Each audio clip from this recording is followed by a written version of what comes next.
অন্তরের মতো যোগ্য ব্যক্তি তাকে দেবেন। যদি না থাকে আপনার আত্মীয় স্বজনের মধ্যে যারা আছে তাদেরকে দেবেন।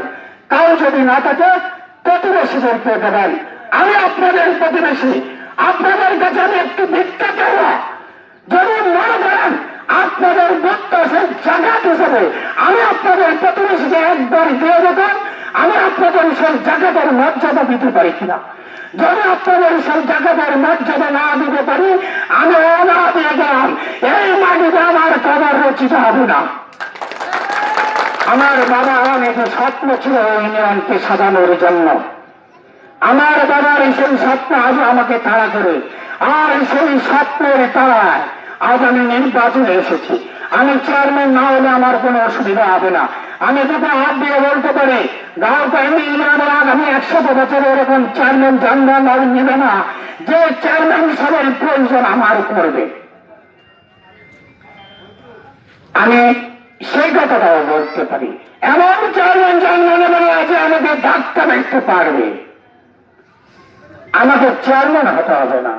আমি চেয়ারম্যান চাই, আমি আমার চলার মতো তৌফিক আল্লাহ আমাকে দিয়েছে।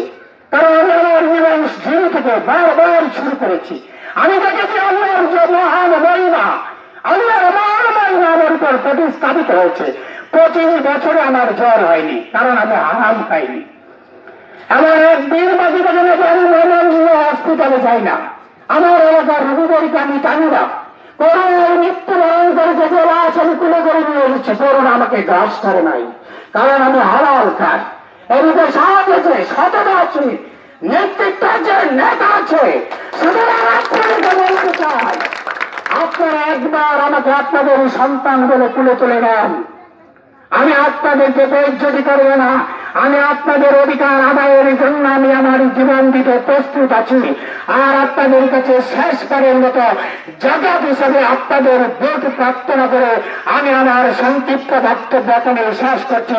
জয় বাংলা, জয় বঙ্গবন্ধু, জয় হবে এলাকার মেহনতি মানুষের। ধন্যবাদ সবাইকে।